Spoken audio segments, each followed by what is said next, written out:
어, 12주차부터 그럼 영상 강의가 없는 거잖아요.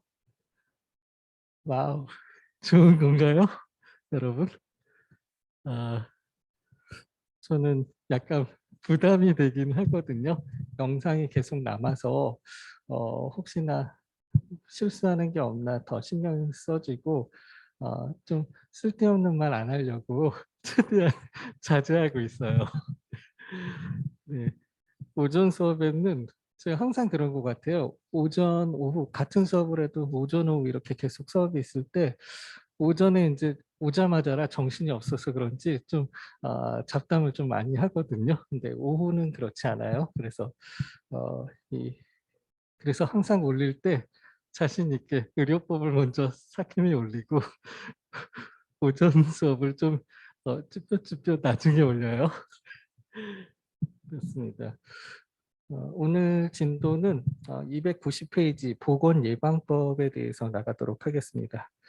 어, 여기 나와 있는 보건예방법은 여기 공저자이신 김나경 교수님이 에이즈 감염병에 대해서 완전 10년 정도 이상 계속 연구를 하신 거기 때문에 보건예방법이 다 에이즈 예방법에 대한 내용으로 구성이 되어 있어요. 그래서 저희는 지금 뭐 보건예방법 하면은 뭐 코로나19가 제일 팬데믹 상황도 오고 해서 그거에 맞는 내용들만 코로나19 관련된 공통적인 사항들만 교과서에서 발췌하고 판례나 이런 것들은 코로나19 관련된 판례를 보고 감염 예방법을 공부하고 마치도록 하겠습니다. 화면이 되게 뿌연해요. 오늘 뭔가 되게 오전 수업에도 뿌옇고 제가 좀 뿌얘지네요. 이 초점이 잘 안 맞나요? 앞으로 와야 되나? 제가 앞에 꺼서 그런가? 불을 꺼서 그런가요? 앞에 나와서 한번 손 들어야 되나? 초점 잘 맞아졌어요? 안 맞아졌어요? 어떡하지? 저희가 오전 수업에서는 사무니까 초음파 영상을 계속 봤거든요. 한 1시간 정도? 근데 채팅창에 안 보이는데요, 교수님. 어떻게 그래서 녹음 강의를 제가 학생들 다 보내놓고 봤거든요. 조그만 화면으로 나오는 저 있죠. 거기에 영상만 보이더라고요. 그래서 어떻게 그래서 사이버 캠퍼스에 아마 다른 걸 올려야 될 것 같아요. 제가 다른 학교에서 강의했던 자료 썼던 거 이제 유튜브에도 자료가 올라와 있는 것들이 있어서 오전 학생들은 그래야 되는데 그래요. 어쩌다 보니 유튜버예요. 2020년에 이제 코로나가 와가지고 녹음 강의를 다 유튜브에 올려서 링크를 하는 식으로도 하는 학교가 있어가지고 어쩌다 보니까 그래서 와 이게 유튜브 구독 좋아요 올리기가 쉽지 않더라고요. 매 학기 매 학기 한 150명씩 학생들이 듣거든요. 지금 3년째인데 구독자 수 30명이에요. 그래서 팔로우 엄청난 사람들 보면 와 대단한 분들이다 이분들은 생각이 들더라고요. 그래서 여러분도 심심할 때 그 유튜브 같은 거 해보세요. 네, 재밌더라고요. 네, 그렇게 재밌지는 않고요. 요 정도면 괜찮은 것 같네요. 네.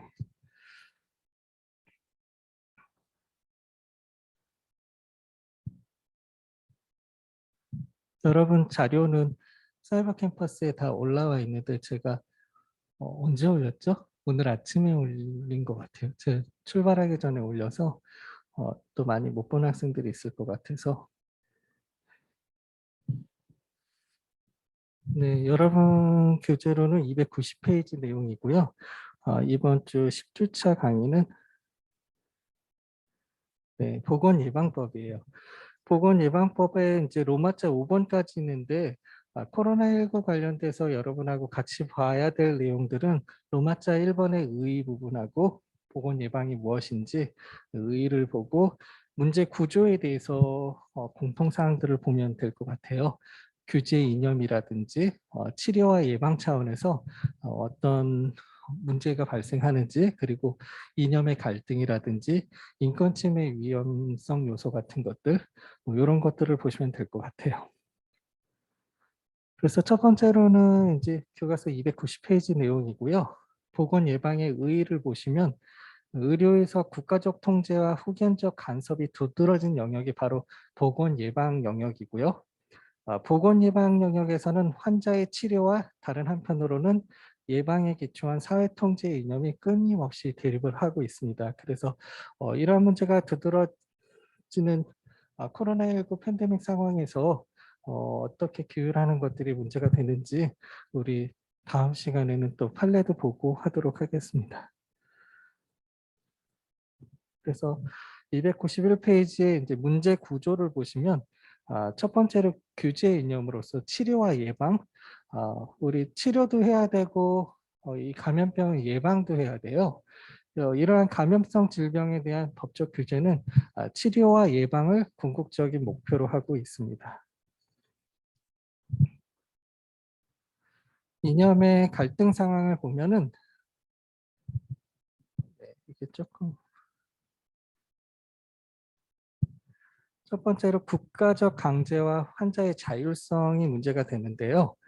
치료와 예방의 이념은 서로 갈등을 빚기 쉽고 의료에서 치료의 기본 원리는 설명과 동의에 기초한 자율성의 실현인데, 그러나 이런 예방은 국가 권력에 의한 강제를 본질로 삼고 있기 때문에 국민의 자유, 그리고 국가 권력의 강제, 예방이라는 이름 하에서 이 두 가지가 굉장히 대립하는 양상을 볼 수 있습니다. 그래서 따라서 환자의 치료에 지향된 법 정책은 예방 이념에 배치되기 쉽고, 공중의 예방에 지향된 법 정책은 감염인의 자율성을 훼손하기가 아주 쉽습니다. 그래서 292페이지에 예를 들어서 뒷부분에 예방 목적을 강조하는 강제적 수단들은 의사의 설명 의무를 쉽게 생략하는 등 진단 및 치료에 대한 환자의 자기결정권을 현저히 제한하거나 박탈할 수 있는 이런 문제점이 발생돼요. 그래서 우리 지금 사회는 자유민주주의 사회잖아요. 개인의 자유를 이제 보장해줘야 되는데 공동체, 공동선이라는 목적 하에 예방이라는 이름하에 국가 권력이 강제하는 자유와 이 강제 사이에 대립 양상을 보이기도 합니다. 그래서 이 부분에 대해서 조금 더 설명하기 위해서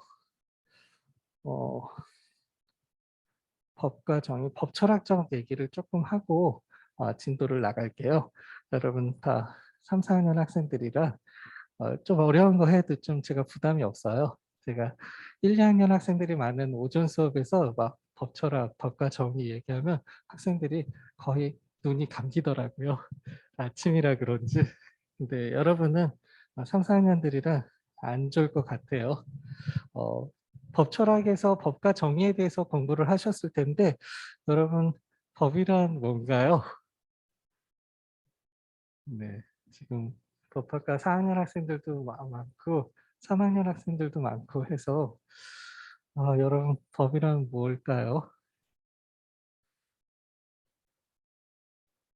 이런 질문을 하면은 이제 법학을 처음 공부하는 학생들뿐만 아니라 퇴임을 준비하는 대법관들이나 뭐 법 현장에서 30년 이상씩 근무하신 분들이잖아요. 그리고 법학자들 30년 거의 2, 30년 법학만 가르쳐온 이런 법학자들한테도 여전히 이제 물음을 던지면 대답하기 쉬운 주제가 아닌 게 바로 이 주제인 것 같아요. 법이란 무엇인지. 법은 현실을 규율하죠. 그래서 법은 자신의 규범적 이념에 따라서 현실을 규율하는 기획을 갖는 규범인데, 이때 규범적 이념의 가장 보편적인 개념이 정의, justice죠. 그래서 법이라는 것은 이제 규범적 이념의 가장 보편적인 개념인 정의로운가, 이런 거에 대한 계속 의문을 갖고 이제 우리를 규율하죠. 그래서 법학은 정의, 저스티스를 어떻게 정의 내리느냐, 그래서 앞에 정의와 뒤에 정의가 틀려요. 앞에 정의 justice를 어떻게 definition 하는가 하는 그런 과제를 가지고 있죠.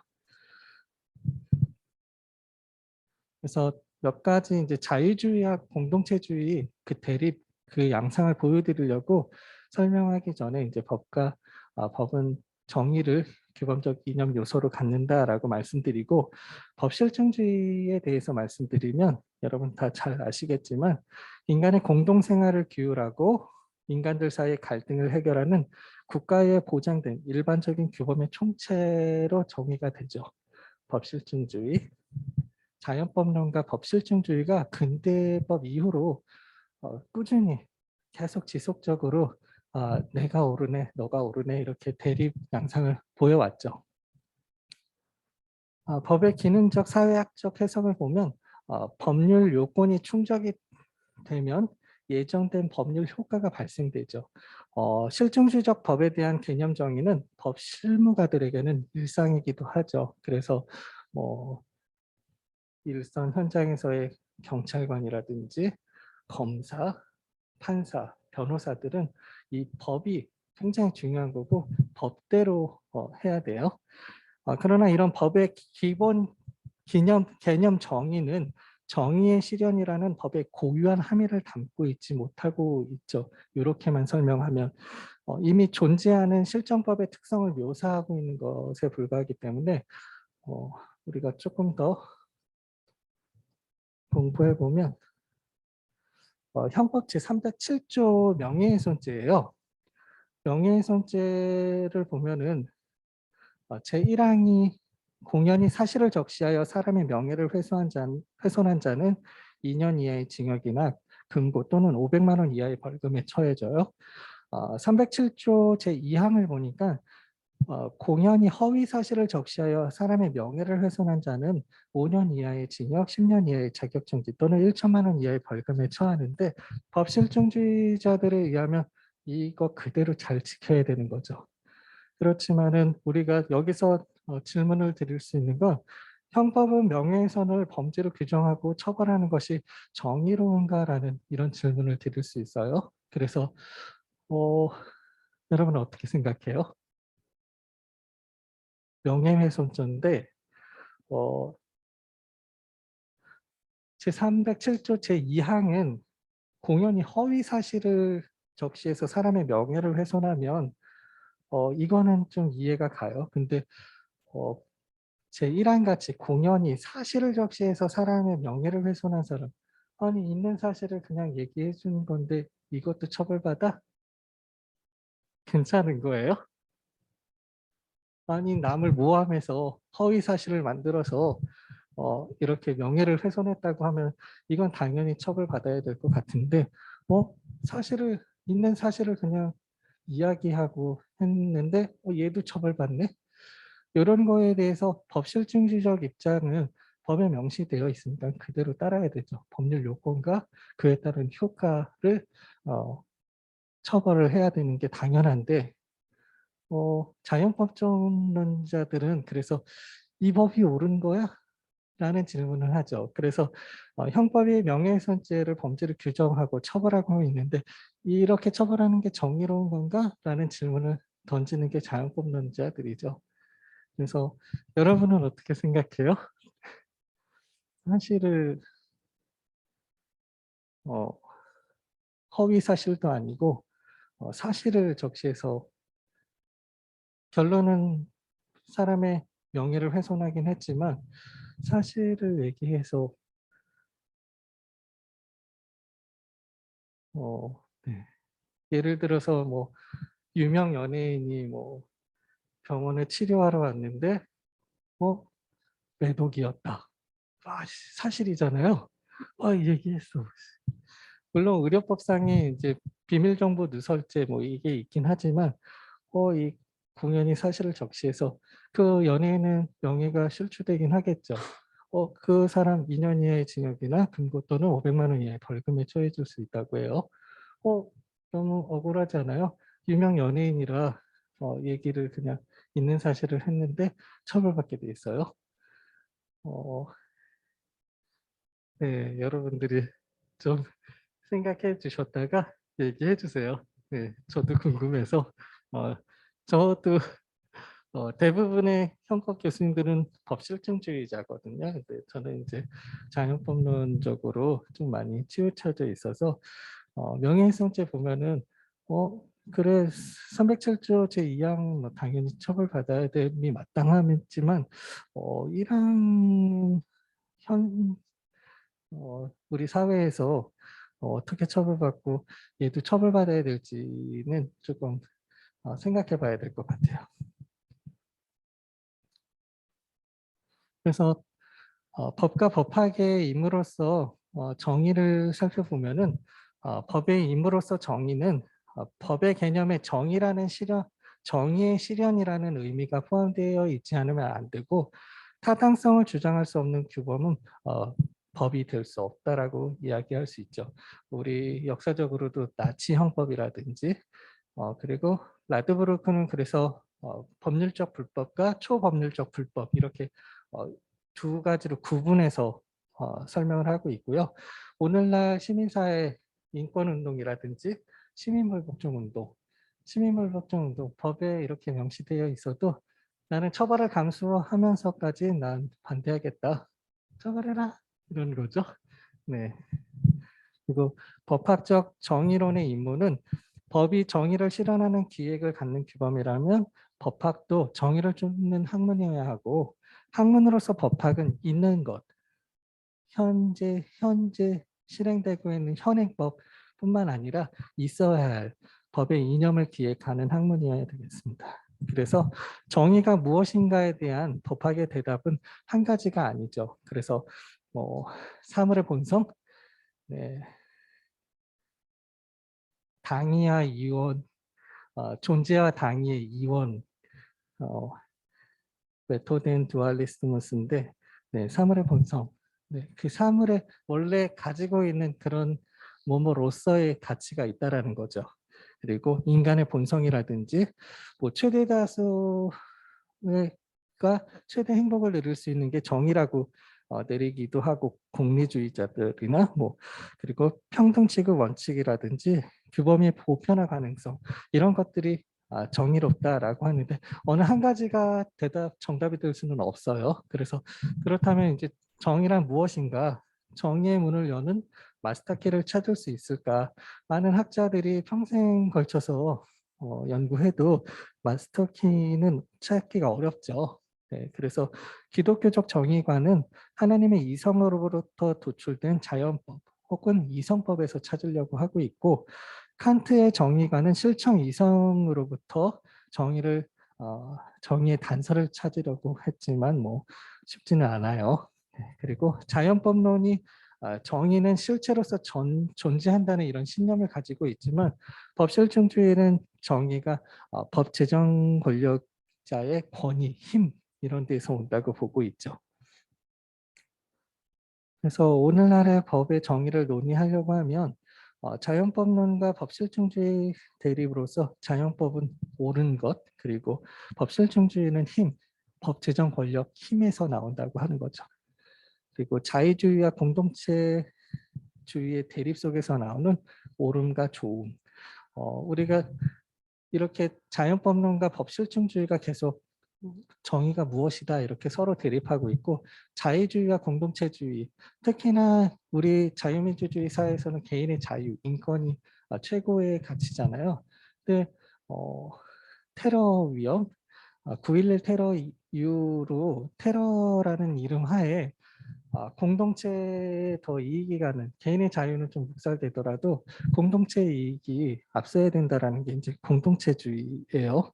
그래서 어떤 것이 정의로운지 우리가 법의 정의를 논의하려고 하면은 정의에 대한 논의들이 종식될 수 없는 것임을 이제 통찰해서 법의 정의를 연구하는 법학은 법의 정의는 대립하는 그 둘 사이를 자연법론과 법실증주의의 대립이 아니고 이런 걸 지향하고 화해와 조화를 창출하는 변증의 지속적인 과정 속에서 생성될 수 있다는 점을 인지를 하고 법학이 어떤 정의론을 세우더라도 그 이론이 보편 타당성을 주장하기는 어렵다는 점을 스스로는 인정하고 그렇기에 이제 기초 법학은 스스로 다양한 때로는 새로운 정의 관련적인 지식들을 들의 이제 지식들에 개방되어 있어야 하겠고 이를 위해서는 법학은 다양한 학문들 신학, 철학, 사회학, 여성학, 역사학, 문학, 미학, 인류학, 정신분석학 뭐 이런 것들과 통섭하는 연구 즉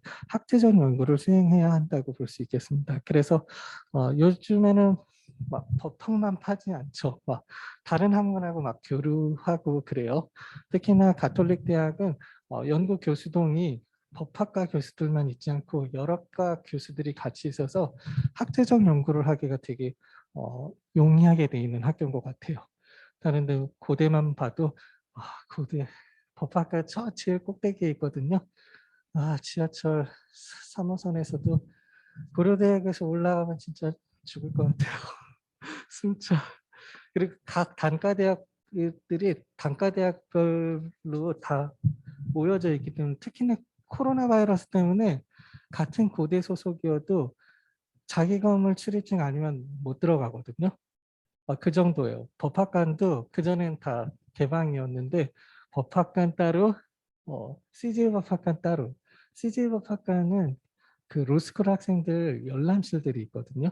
그래서 거기 뭐 별 볼 일 없으면 거기 못 가요. 그래서 요즘에 로스쿨 학생들이 되게 이기적이다라고 생각되는 게 CJ 법학관 1층은 로스쿨 학생들만 쓰게끔 못 들어오니까 다른 전공 학생들 못 쓰게 해놨고 예전에 그런 터무니없는 요구를 주장했는데 해성법학도서관이 이제 로스쿨 도입하려고 도서관, 법학도서관을 2007년도에 지었죠.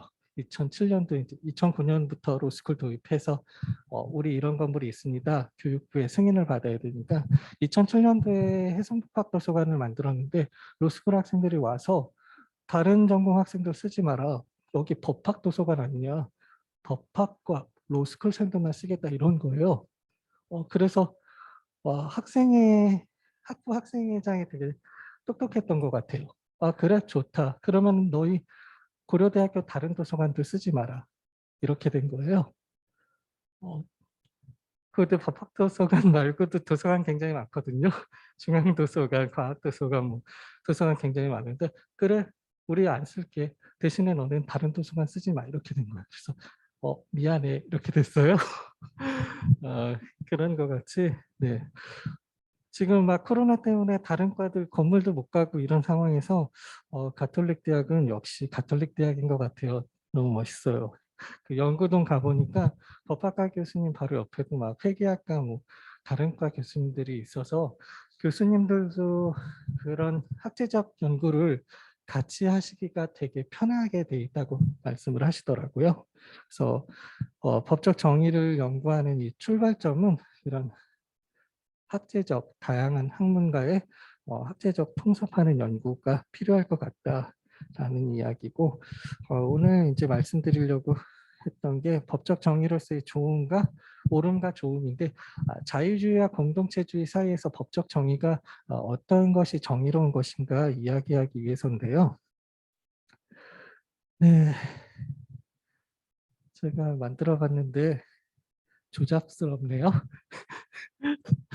열심히 만들어 보려고 했는데 법적 정의로서의 이제 옳음과 좋음으로서 옳음은 이제 자유주의고 좋음은 이제 공동체주의인데 우리 자유민주주의 사회에서 가장 중요시하는 건 개인이잖아요. 개인의 자유, 인권을 보장하는 것. 그래서 이 개인은 인권의 주체로서 존재하죠.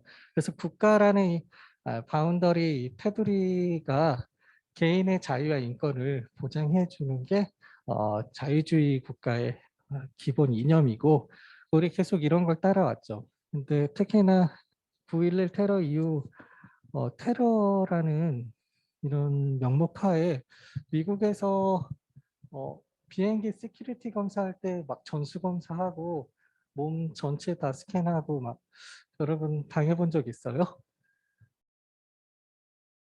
없어요?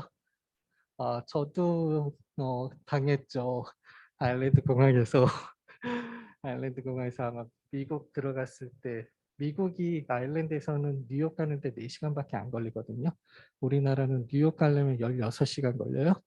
어, 어디 뭐 도쿄를 경유해서 가기도 하고 다이렉트로 가도 16시간 걸리고 LA 서부 쪽 가려면 12시간 걸리거든요. 근데 이 지구 이렇게 지구본을 보시면 이제 영국 아일랜드, 미국 동부하고는 가까워서 아일랜드에서 미국 갈 때 4시간 걸리더라고요. 그때 전수검사 받았던 것 같아요. 제 지금 하나부터 열까지 다 봐요. 그래서 비행기 탑승 시간이 임박했는데 뭐 그짓 하고 있는 거 아이고, 죄송해요. 시큐리티 여기 그 법무부 요원들이죠. 하나하나 다 보는데 죽겠더라고요. 나 시간 없다 이랬는데 나는 그런 거 시간 너 탑승 시간 알 바는 아니다라고 얘기를 하더라고요. 그래서 황당하다. 잘못하면 나 이거 비행기 못 타는데 이러고 있었거든요. 그래서 그때 보니까 제 개인 짐들을 진짜 파일 하나하나까지도 다 열어봐서 그때 좀 약간 불쾌하긴 하더라고요. 네. 그래서 그런 것 같이 테러라는 명목 하에 지금 막 전수조사도 할 수 있고 어떻게 자유민주주의 국가라고 할 수 있는 미국에서 그러지? 라고 그게 문제되긴 했죠. 사람이 딱 들어가면은 통으로 딱 전신 360도 스캔이 떠져서 다 볼 수가 있는 거죠. 인권 침해적인 상황도 있는 것 같아요. 그래서 그렇지만 이제 공동체 이익을 위해서 공동체주의는 국가가 주권자인 개인들이 국가를 원으로 해서 공동선을 이루기 위해서 공동체주의, 공동체 이익에 따라서 개인이 약간 손해를 보고 침해를 받아도 된다라는 이런 상황이에요. 그래서 지금 자유주의와 공동체주의 이 둘 사이에서 어떤 게 우선시되어야 되지? 라는 또 질문을 또 드릴 수 있을 것 같아요. 우리 기본적으로 대한민국은 자유민주주의 국가인데 개인의 자유와 인권 이게 가장 우선되어야 되지 않나? 라는 생각인데 테러야, 감염병이야. 지금 중국은 엄청 심한 것 같아요. 상해나 이런 데에서는 뭐 움직이지도 못한다고 하는데 와 그렇게 공산주의 국가라 그렇게 가능한 게 아닌가. 근데 너무 사람들을 억누르고 있어서 언제 터질 것 같아요. 네. 그래서 결론은 오늘날의 이제 법적 정의는 자유주의적 의미의 옳음만으로는 자유주의만 계속 고집한다고 옳은 게 아니라 공동체주의적 의미의 조언만 확보되지 않고 양자가 서로 변증됨으로써 온전하게 실현될 수 있기 때문에 법적 정의는 자유주의와 공동체주의 그 둘 사이에서 in between이라고 해서 그 가운데 사이에 위치해서 정의를 논의해야 되지 않나. 그래서 오늘날과 같은 상황에선 그런 것 같아요. 개인의 자유와 인권뿐만 아니라 공동체의 이익도 어느 정도는 그 사이에서 정의를 논해야 되지. 그래서 지금 어느 때보다 코로나 때문에 여러분 되게 불편하지 않았어요? 저는 2020년 이 초반에 너무 답답하더라고요. 뭔가가 뭐 자유롭게 자유를 억압한 거는 아닌데 잠깐 되게 너무 큰 감옥에 갇힌 것 같은 그런 느낌이 잠깐 온 적이 있거든요. 그런데 중국같이 하면 진짜 반발할 것 같아요. 막 외국인 절대 못 움직이게 하고 로마법을 따라야지 하고서 막 때를 잡아가고 막 그래요. 그래서 어, 코로나 때문에 또 자가격리를 해봤잖아요. 너무 불편하더라고요. 진짜 진짜 방 안에만 계속 한 초반에 한 이틀 있는데 처음에는 좋더라고요. 처음에는 제 방에만 있으니까 이 뭐 밥도 다 갖다 주고 밥 문 앞에서 밥 먹고 이불도 안개도 되고 너무 편하더라고요. 계속 저만 그랬나? 그래서 계속 누워 있고 막 너무 계속 쉴 수 있잖아요. 언제 쉬겠어요. 그래서 그동안 못 쉬었던 거 계속 쉬자라고 했는데 계속 이게 며칠이 되니까 너무 답답한 거예요. 그래서 그 화장실 갈 때만 잠깐 바로 문 앞에 있으니까 딱 가고 있는데 화장실 안 가도 되는 느낌이 나오고 나중에 이틀 뒤에는 저희 9살짜리 아들도 같이 걸려서 차라리 우리 둘이 불편하니까 엄마가 격리하고 우리가 거실을 장악해서 쓰자 이랬거든요. 그런 것 같이 이 사람의 자유를 바꾸려면 너무 괴로운 것 같아요. 그래서 교도소 징역형이 굉장히 힘들겠구나라는 생각이 들더라고요. 그래서 교도소는 안 가봤지만 네, 그럴 것 같아요. 그래서 다음으로는 이제 293페이지인데요. 이념의 갈등에서 이제 두 번째로 문제되는 게 첫 번째는 국가 강제와 환자 자율성, 이 자유에서의 이제 부딪히는 괴리가 있고 두 번째로는 이제 정보 공개와 의사의 비밀 유지 의무 요 사이에서 또 트러블이 생기죠. 정보 공개는 의료법적 원칙인 의사의 비밀 유지 의무에 정면으로 배치되는 거기 때문에 이 원칙에 따르면 의사가 환자에 관한 정보를 공개하는 것은 환자의 동의가 전제된 경우에 한해 그리고 그 동의의 내용에 따라서 공개가 허용된 특정인에게만 가능한데 우리 초반에 어땠죠? 코로나 바이러스 걸렸을 때 초반에 저 고대 이제 연구소에 있을 때 어, 중앙광장의 버거킹에서 확진자가 나왔대요. 그래서 와, 다 큰일 나는 줄 알고 다 이제 큰일 났다. 이제 다 뚫렸다. 중앙광장 버거킹 왔다 갔다 하는 사람이 많잖아요. 그래서 거기 폐쇄하고 뭐 며칠간 소독하고 난리를 폈는데 지금 생각해 보면 저 걸렸다고 저희 집 와서 뭐 방역 뭐 안 하고 가더라고요. 그래서 초창기였으면은 뭐 엄청 난리법석이었을 텐데 어, 그리고 교회에서도 누가 확진 걸렸다 하는 거를 실명은 거론하지 않지만 뭐 일부 예배에서 뭐 헌금위원이었던 누구 하면 다 알잖아요. 말 그거 조금만 더 첨부되면은 누군지 100% 아는 건데 이게 비밀 유지가 이거 되는 거야? 그래서 초반에는 걸리면은 거의 역적인 상황이었잖아요. 그래가지고 와 이거 비밀 유지 와 이게 되겠어? 다 공개되면은 그 사람한테 또 비난의 눈초리를 또 주고 그래서 처음에는 이제 신천지가 발단이었다 해가지고 집단으로 숙소하고 해서 거기서 대구에서 엄청 퍼졌다라고 하는데 처음에 아예 이런 신천지 것들 이랬거든요. 근데 이게 또 다른 특정 종교로 번지게 되면은 특히나 교회 예배라든지 뭐 그래서 그나마 교회들은 그러니까 이상한 교회 말고 이상한 교회 목사님 막 그거는 너무 하지 말라는 걸 또 해서 그렇지 않은 일반 정상적인 교회들은 그래도 정부 방침에 따라서 방역도 하고 사람도 인원수 적정하게 다 체크하고 예배드리지 못하게 했는데 꼭 이상한 교회들이 파도 이상한 파잖아요. 너무 기독교 파들이 많아서 그래서 네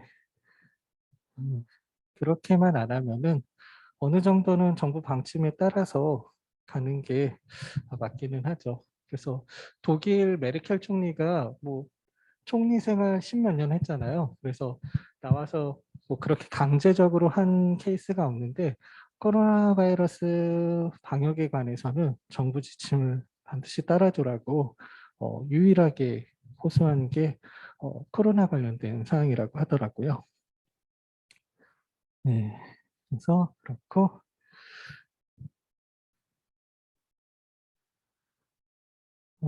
마지막으로는 이제 인권 침해의 위험이 있는데 예방 원칙에 입각한 정책들은 특히 감염인이나 그 밖에 일부 비감염인의 인권을 침해할 우려가 굉장히 많죠.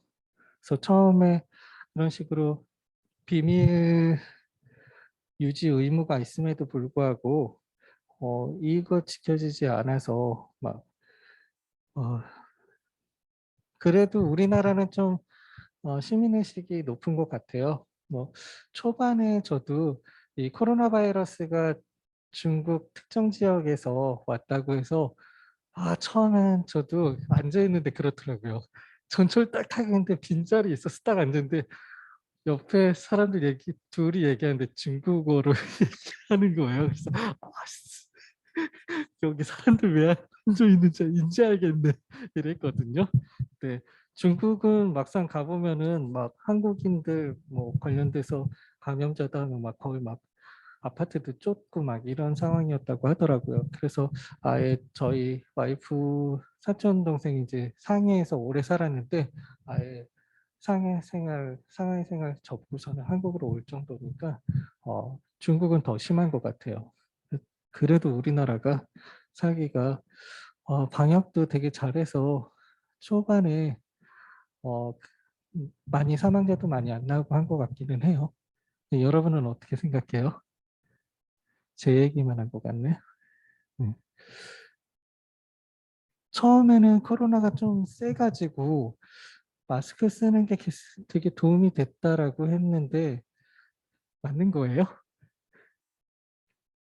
미국은 원래 마스크 같은 거 쓰는 거 안 좋아하고 쓰면 뭐 범죄자 같이 느껴져서 그래서도 안 쓰는 것 같은데 우리는 뭐 그렇게까지는 아니니까 뭐 우린 또 총기 휴대도 안 되고 하니까 뭐 무장강도일 리도 없고 네. 그래서 마스크 써도 위협적이지 않죠. 근데 미국은 마스크 일단 쓰면 위협적일 것 같아요. 일단 총기들도 휴대할 수 있고 네, 네, 그래서 1교시는 네, 여기까지 진도 나가고 우리 MP4 변환 시간 필요하니까 4시까지 쉴게요. 4시.